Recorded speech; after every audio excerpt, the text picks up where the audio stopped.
Hi guys, welcome along to the Friends of Football podcast. My name is Elijah Oko and I hope you're keeping safe. I hope you had a great week and I hope that your weekend will be greater. And this week, there were some fans who had it rough. They got a reality check. And those are Liverpool fans. It was a bad week. I don't know what I was watching in that game. I think it was a waste of my time. 2 hours of my time. Man, I could have slept. But all in all, Manchester City, managed to get back some of their aura and they showed Liverpool what to expect next season. Is that the same team that is going to play next season for Liverpool? I don't know if Klopp will make changes, sign other guys. We don't know, but we'll discuss about that. And this week, kuna mtu amelia sana ati I keep on introducing them. Sitataja jina lakini sitataja ni Imran. But you guys, welcome guys, man. Right, Ray Torres. I'm Imran, as you said, but sikulia. I just wanted to introduce myself, Say my name, Imran. It's been long. Say my name, say my name. Hapa pia tunaendelea. Uko fiti bro, summer fry? More than happy. Thanks, Good stuff. All right, man, let's get the show started. So this week we're going to start the show with the local news. The local news, there was an advisory board that was formed by the Ministry of Sports, the CS, Ambassador Amina Mohammed, to find a way on how sports can resume in the country. Guys, what's your thought on that? Nataka mimi ndo nianze. Si ninaendaga hivi. Haya, kuna noma. I think football right now, I know it's not the most important thing for world because of the COVID-19, but we hope that the government can at least get us back into the pitch because some of us, it's the only way of life. Yeah, hapo ndo tuna make do. Hapo ndo azee tuna try tu mazee kusurvive na hiyo kama passion. So we hope that watarudisha when it's safe to play. So I'm hoping for a good decision on that. Mm-hmm. Yeah. Okay, for me, I was a bit concerned because sport was one of the last committees to be formed in terms of reopening back the economy. So it shows where the government positions sport, because if you look at other sectors like maybe the hoteling industry, the reopening the places of worship, they were formed earlier than sports, but sports was just formed like in mid-June. So I hope that sport can get back because as Rhea said, some of these players depend solely on football or any other sport in the country to make a living. And we've seen stories of players struggling. We saw Onguso he's not struggling, but the media portrayed that he was struggling due to him having a bicycle, not a bicycle, but a motorcycle business. So we hope that they can get back to business, and it's also like for entertainment for us as fans when we watch, and some of us also depend on the sport to make a living because we are sports journalists. Yeah, so I hope it can be back as soon as possible. I think guys love playing football, even recreationally. So I just hope that wanaweka measures in place. Creativity kiwashinda, maybe waangalie tu what's being done in Europe and scale it down for us. So our sons are big our chairs. Mm-hmm. All right, let's focus on other matters, and now we're going to talk about the buses that are being bought by politicians for our club, for our local clubs. It's a good initiative. Thank you very much, our politicians, and more specifically to Honorable Eugene Wamalwa. However, the case that we're talking about is the Nzoia bus, the Nzoia Sugar Football Club. They were bought a bus this week, and they were given 2 million shillings by President Uhuru Kenyatta, which is a very good initiative. Our teams really struggle when it comes to transport. AFC Leopards were gotten a bus. Gor Mahia have nothing. That is not even a bus. They're in Star Bus, yeah? Man, this is Gor Mahia. This is the biggest club in Kenya. Man, champions of Kenya. 19 times Kenyan champions. And then you have a bus that is similar to Star Bus. No offense, I'm a Gor Mahia fan, but guys, man, we need to pull up our socks. Sisi, I mean, this is a big club with prestige. You know what I'm saying? But, okay. But there's a topic that we were discussing, and it's very peculiar that these buses are being bought 2 years to the election.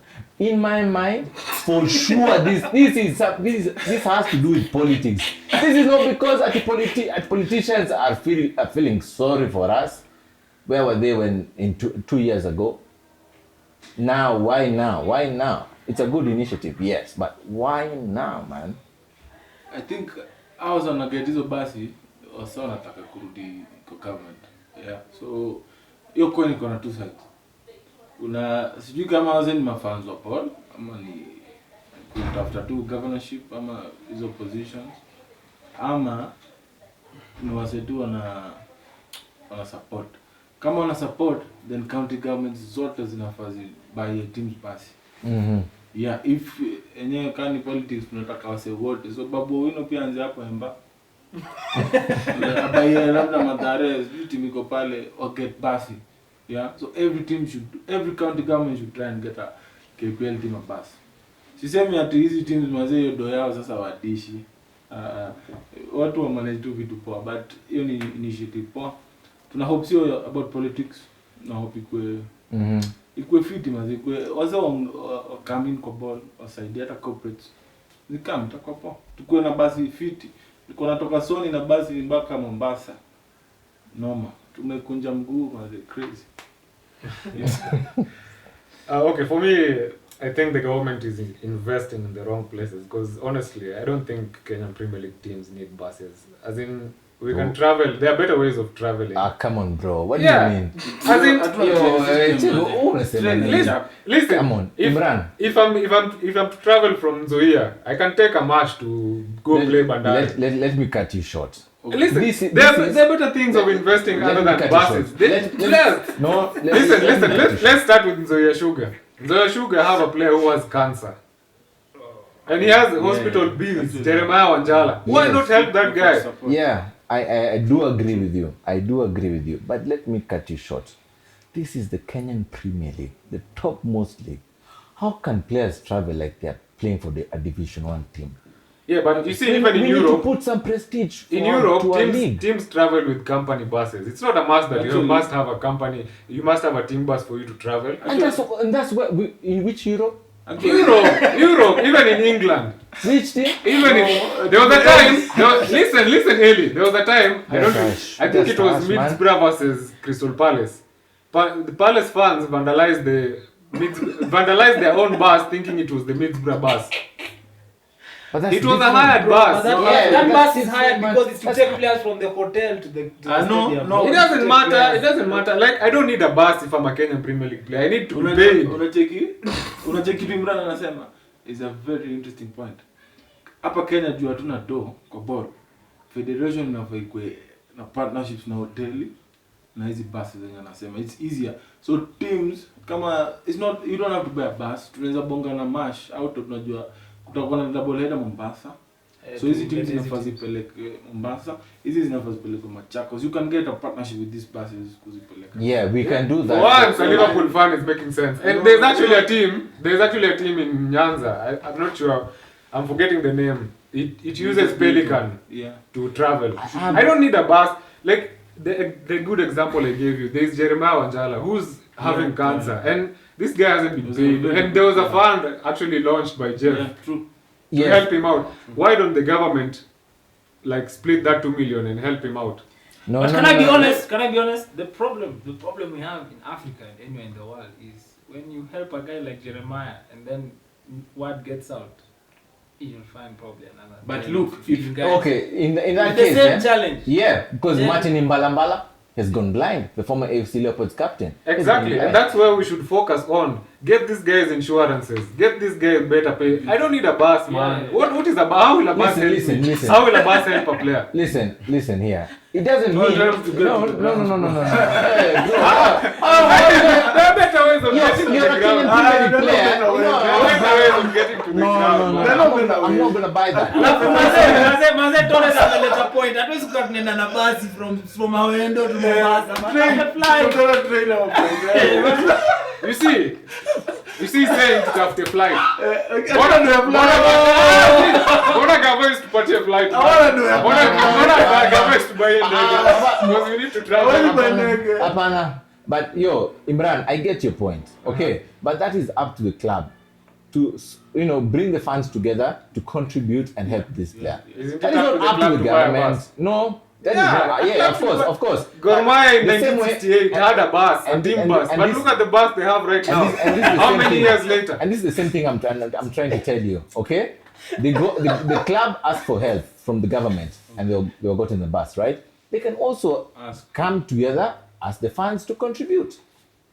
It doesn't mean now we're focusing on the bus. We can't do something for our players. know, Okay, the okay. bus- you know, Don't the get bus me is wrong. multiple. Don't get me bus- wrong. The bus is a good idea. But for me, The way I you're putting feel... it, it's a terrible The idea, bus man. is- Yeah, it's The a bus- terrible idea in terms of where they're channeling the money. It shouldn't be Elijah. channeled to Okay, the they were bus. given Elijah. 2 million. They were given 2 million. Elijah. Okay? Yeah. Elijah. Now they can divert that 2 million instead of paying the bonus Elijah, to players. the bus let the player is there so that Wanchala. when you don't pay bills, it can be repossessed. That's what the bus is for, man. The bus is not helping the team. But the bus but is helping it's the team. important. It's important to have It's a team important, bus. but I think there's a lot of It work. saves a lot of cost. Yeah, but there's a lot of But- work that needs to be done. Kitu Imran amesema inafaida kwa federation basi. Watafute tu partnership na basi hizi. I think I think that's a Kuna very good legroom, idea. Yeah, ikuwe tu better. But actually also to second what Get Imran better. said, maze kama hujanilipa salary for 6 months na ulete basi, mimi naweza hata ipiga dimanga wala. Yeah, by the way, there are teams that do Basi what Ray is saying. Yeah, Bandari, they it's travel true. with the Marsh They do, when yeah. they're coming to Nairobi. Kakamega Homeboys, the owner, Yeah, they have he has buses and they use his buses to travel.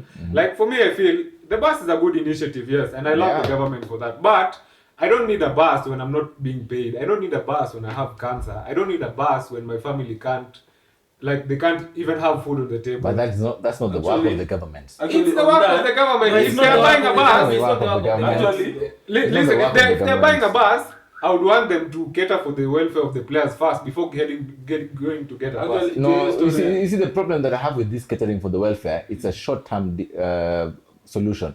Because you're just catering for now. Then afterwards, Listen, but the bus, if I but the get bus- insurance for the whole team for but the 1 year, bus- that's a good initiative. that's what we Better have than a in bus. NHIF. Yeah, to actually, me, he has better a than point. a Yeah, bus. You but can that- get cover for the team. Yeah, to but buy the that- bus. The bus is Now that's up to the federation. If you ask me, federation or KPL, to get a partnership with NHIF to make sure each and every single player is covered with the health insurance, or even any other insurance company. All right, that is not the work of the government. Okay, The government has come in to help you guys. It is good. Let me offer a point also, so that something that the federation need to consider. So if maybe they are not doing this because they are worried that the teams that are going to be focused around this cannot afford to pay, then you put strict caps.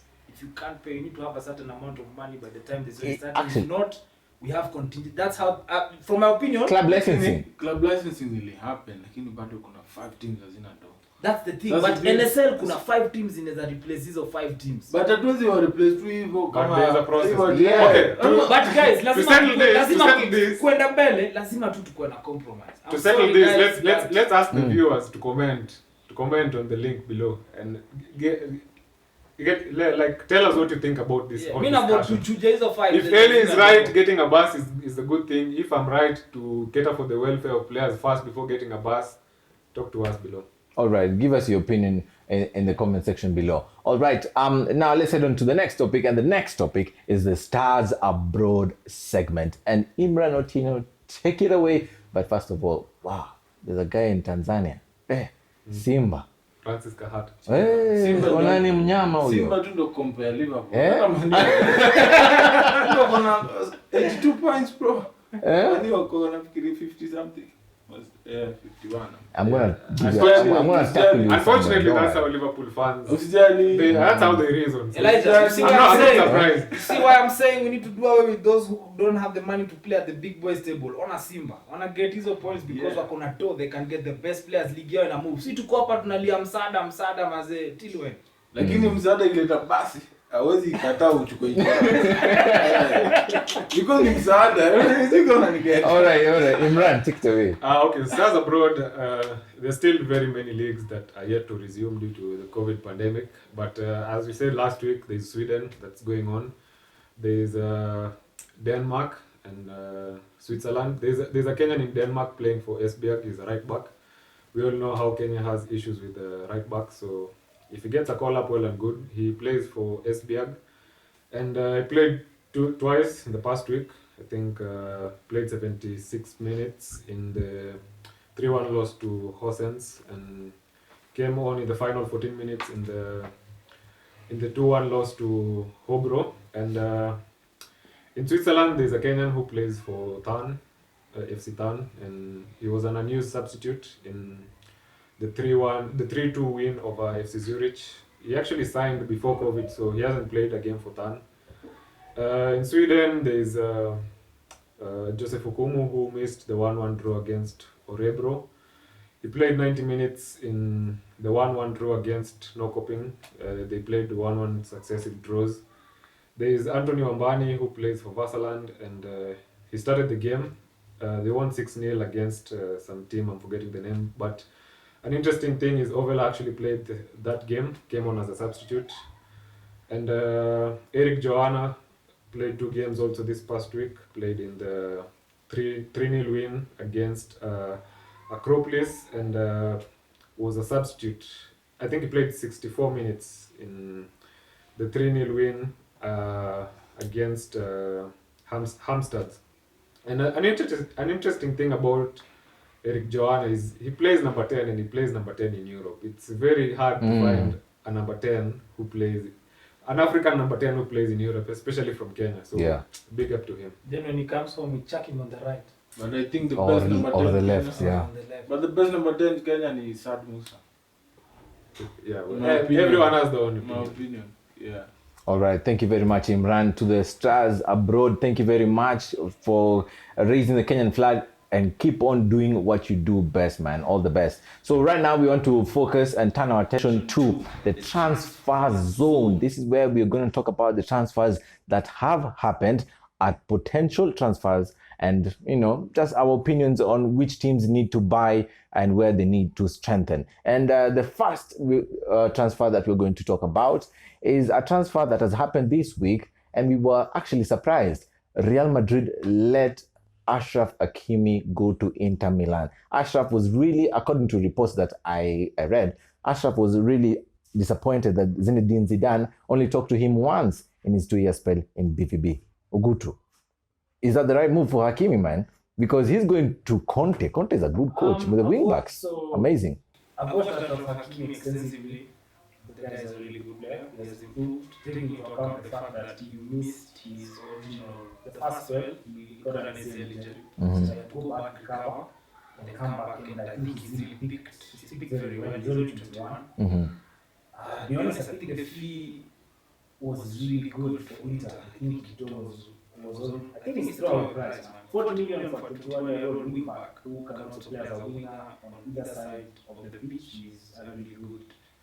It's a really good price. Secondly, I don't know what Conte is going to do with him because he has Victor Moses, who I think is on loan. Yeah. I'm not sure if he's going back to Chelsea. We have Ochieng on the left, Alcantara. In fact, Conte has bid for Palmieri? Yeah, Emerson from Chelsea. Yeah, Emerson, Palmieri. You have to Yeah. take into account they have Dalbert as well at Fiorentina, who's played many games. So I think it will be interesting. I don't know if the financial package also was taken into account by Hakimi, because I don't understand the move. For me, Inter play very defensively and then they break. So I don't know. I've not seen With this. So I was telling you, I saw a stat between the 2018-19 season and the 19-20 season. Achraf Hakimi scored 12 goals and made us 17 assists. Trent Alexander-Arnold scored 3 goals, 30 assists. Who's better? for me. Trent. Wait, Trent anything. I know Imran. No, Imran, we can't count his opinion because he watched Bisaka. So. Bisaka, back. How fullbacks? Elijah, Okay, I've been asked for my opinion, but you're giving my opinion. Let me share my own. Share. My own opinion. Okay, I'll be honest. Trent is better than Achraf Hakimi because he plays, as in his style of play, he balances between attack and defense. He's not that good defensively, yes, but he can balance. For Hakimi, it's mostly about attack, and defensively, is not that solid. That's the only thing that Trent beats Hakimi, but both of them are good fullbacks.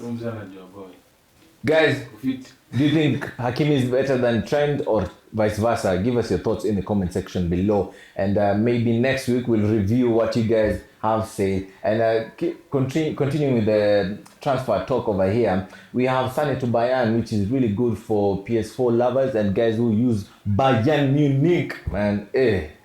Sasa Koeman tunampeleka right back.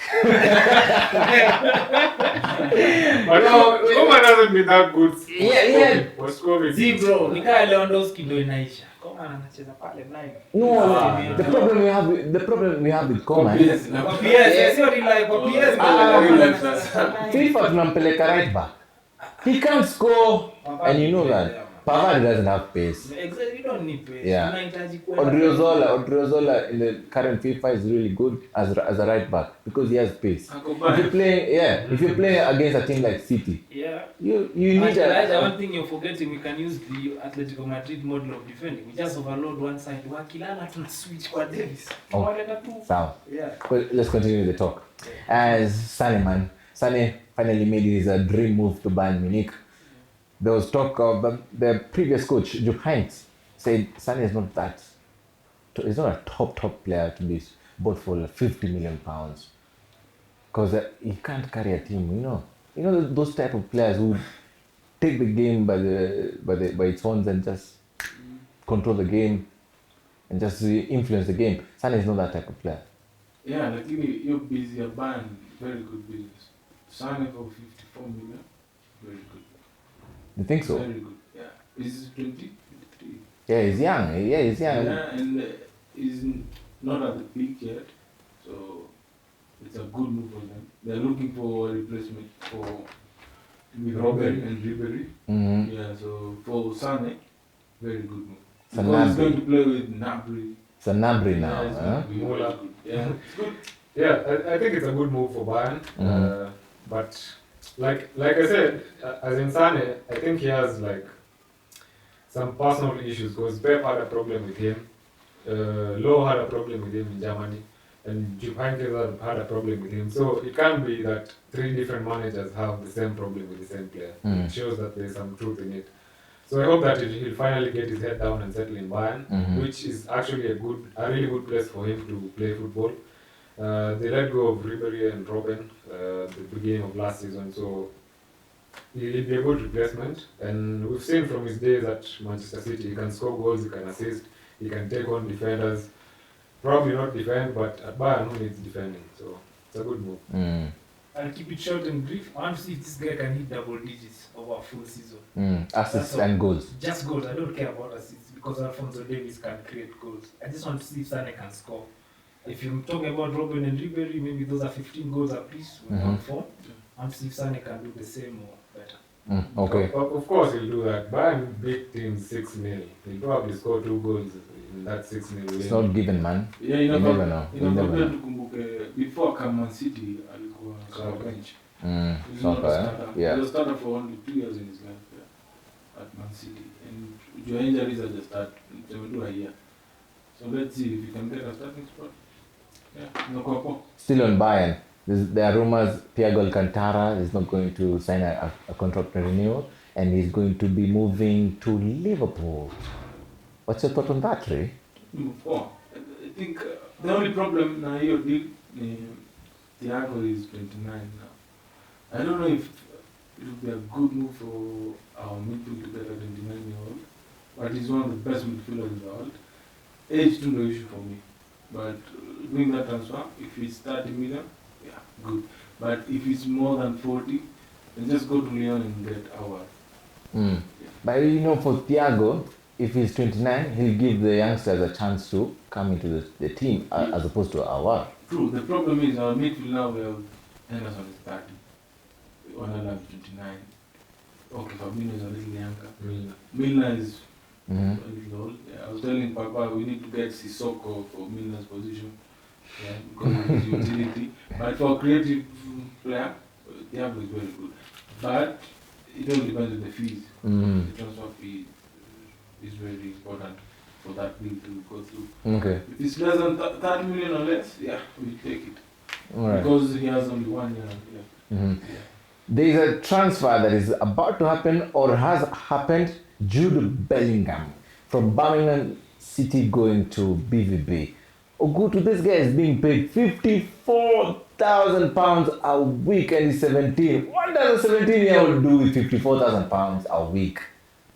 Are you mad? Guys, I don't know how much money he was earning at Birmingham, but one sense is good for his family. I think now he'll be in a better position to support them financially. Secondly, I think the 54,000 benefits both parties in this way. Dortmund can get him to sign a long-term deal because now he's not concentrating on money. If he's paid a lesser salary, then he has to think about his future, perhaps contract extensions based on performances, based on his performances being assessed every year. Now, when you're in that space where you need to raise money, you're under pressure to perform. Now he's being paid well. I think he can play, and I don't know how his agents have negotiated the deal, but I think he probably has a buyout clause, and they can compromise on this because he's being compensated. I've not watched the guy personally, but I think Manchester United were interested, and for him to choose to go to Germany, I think will be interesting. It's nice when you see British players leave the country, try football in other leagues. So let's wait and see. But for example, I'm so sure this guy was not being paid more than 5k. 5k pounds a week. Because maybe of the contract that he was in, because considering he's just 17, he was probably on a contract. Probably the contract he was using was from the academy. But yeah, for me, I'm not of the opinion of paying a 17-year-old 54,000. I think it should be progressive. Mm-hmm. Like, get paid 20 if you perform. Yeah, work hard Next for season, it. we add you maybe 40, and it's progressive, not 54 million once. And going to Germany, I think, is a good move for him, especially BVB, because of their system, the way they develop youngsters. We've seen it with Sancho and Hakimi. The list is endless. But another thing is that I think Sancho's move has really influenced like youngsters. Like if you're not getting fast in football, or if you want to progress to the next level, you can look for moves elsewhere and out of the country. Like Papa said, it's very rare to see a British player moving to Germany or Spain. Yeah. Very few. So because of the language barrier, that's one. Different style of play. You know, in English Premier League, it has a different style of play. Like even if someone goes from Bundesliga or La Liga to England, some may struggle to adapt. So I'm not of the opinion of paying him £54,000. That's a lot for me, personally. One thing I forgot to add, when you're going to another country, when you're going to apply for a work permit, you need to show that the job, the position you're going to fill cannot be filled by local-based talent.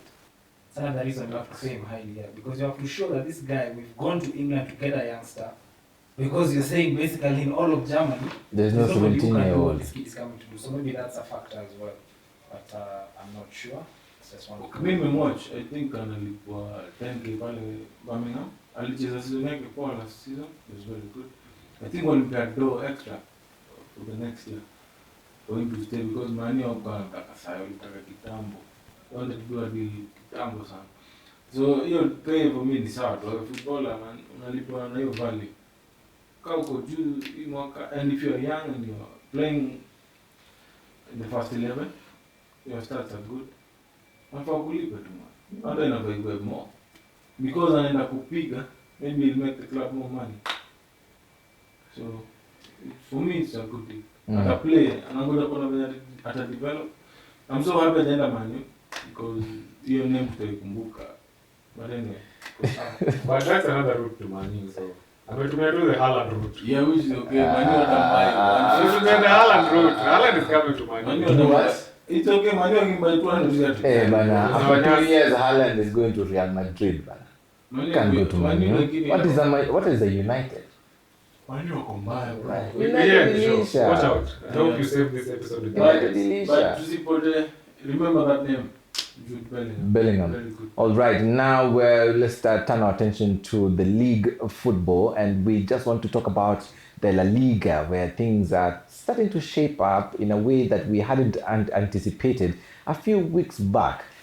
Real Madrid are 4 points ahead of Barcelona. Yeah. At the restart, Barca were top. I don't know what's happening in Barca, man. Barca wana mabao. Messi anafunga 40, Suarez 6. Hakuna mabao kwa hiyo team. It's the biggest problem. Wana struggle to win. If Messi doesn't score, they struggle to win. These guys are playing like Crystal Palace, man. But I think Barcelona's problems are not for this season. Like they are starting to show this season, but they started way back. Back in 2016, that's when Barcelona's problem started. And now it's starting to manifest itself, and it's starting to show that they have weaknesses, not only on the pitch, on the board, on the coaching staff, everywhere. Barcelona is in shambles. If you look at their signings, as in, you struggle to understand where some of these people will play. You start with Griezmann. I want to be a Griezmann, alafu they treat him like shit. Man. That's no 50. Yeah, which we invested in Joao Felix, but That's how best you know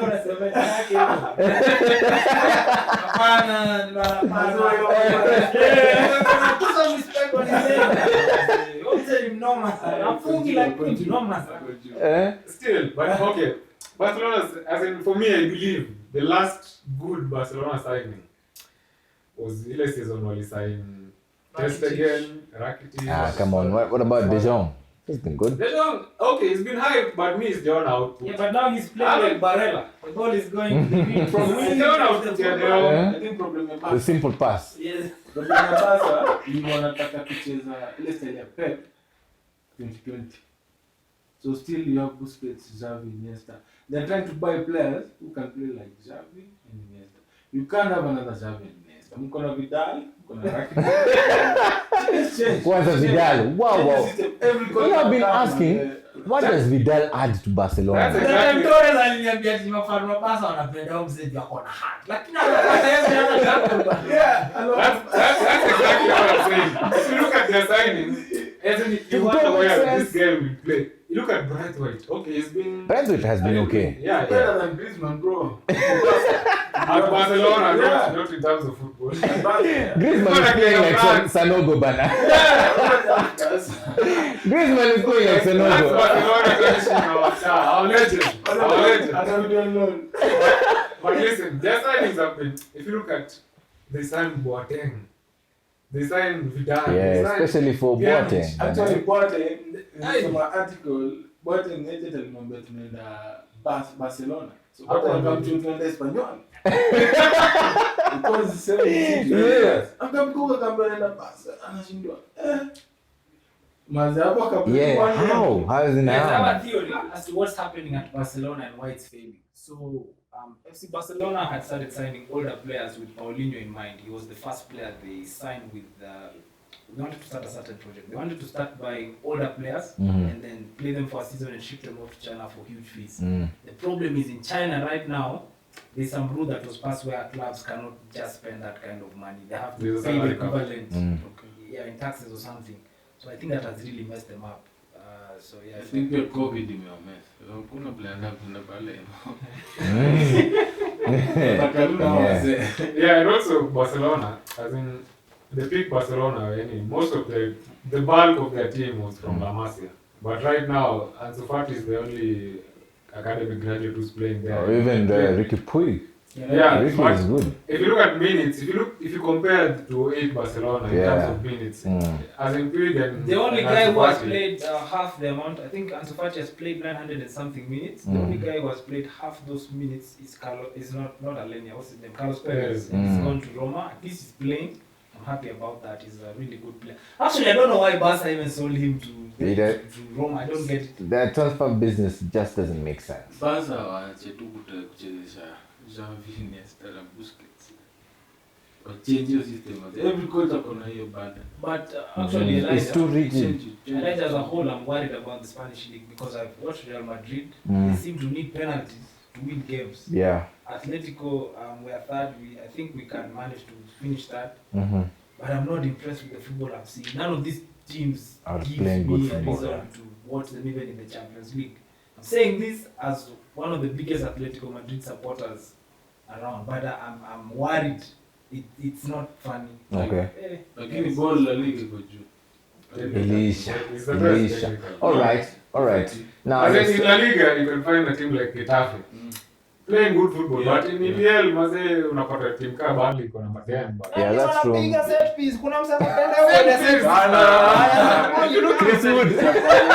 Enda alikuwa analia hapa entertainment. All right. Let's continue with the conversation, and now we have come to the last segment of the show. I know sometimes we upload the videos late, but today we're going to try our best and give you our betting tips mapema waekezaji. I was right last week. Hey, good, I haven't even finished, man. But I was right. I was going to congratulate you, man. Imran has been costing our viewers money. These games are still 1.3. Anataka kunipaka matope, but anyway, last week before I gave up my tips, I gave a disclaimer. Nilisema I had 100% record last the first episode. So I know that last week I was going to have a bad week, but this week, watch out. Like we always do, we congratulate the champ. So Oguru, you made us money. We're proud of you. Now, we need more money. What's your thought this weekend? So in the interest of what I did last week, I will give you guys 3 predictions, all with a reasonable odd, even if you stake individually. So my first bet of the day would have to be Wolverhampton to beat Arsenal. Elijah, I'm sorry, but just based. You're not sorry. No. Yeah, I think Wolves to beat Arsenal is good value for money. I think they have between 2.3 to 2.45 odds. My second prediction is Lazio to beat AC Milan. I've watched those teams. I think Lazio create a lot of chances and they're at home. I think they want to go into the Champions League. And the last game I would have to choose is maybe Leverkusen to beat Bayern. That's really risky. But why not? It's the Pokal final, I think. Nah, I don't think so. Bayern are hungry. They know how to win games. That's the problem with this current Bayern. They're not playing good football, but they know how to see off games. So maybe that's tricky, like you've said. Alright guys, if you don't want that, you can go with Valencia to beat Granada. They've not been on the best run of form, but Granada doesn't have the quality, I think, to beat Valencia. So those are my final 4 games. Yeah. Alright.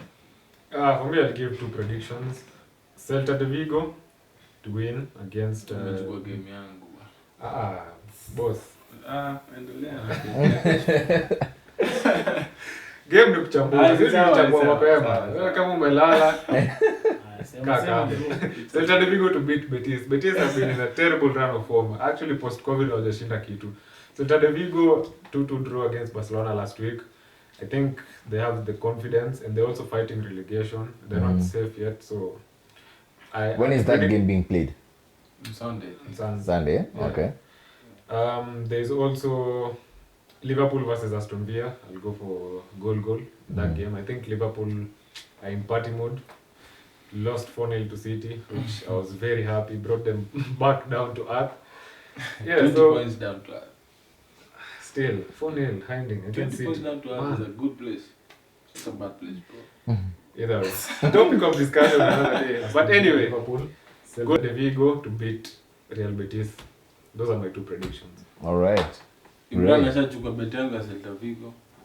My week has been crazy. So nimeangalia 2 games. Newcastle watafunga West Ham. That's what I think. Maybe Brighton to beat Norwich. Those are the only 2 games. Sijazicheki lakini risk to Zamekiodo. What about there's a game in Serie A tomorrow, Napoli versus Roma. What do you think of that game? Draw. We shouldn't go to Italy, yeah? No, why not? You brought it up. I think draw. Match fixing. Draw. I think goal for that game. Under 3.5. Napoli lost to Udinese. I don't think they want to lose again. Same Gattuso was beaten in Bergamo. I think he'll come here fighting. For a win. Both teams are strong. I think the lineups are strong. Probably a draw. All right. Well, guys, thank you very much for watching our video. Remember to subscribe. Every weekend we'll be posting a video, and just enjoy the rest of your weekend. Have a good time. Remember to keep safe and just enjoy life, man. It's too short. Cheers.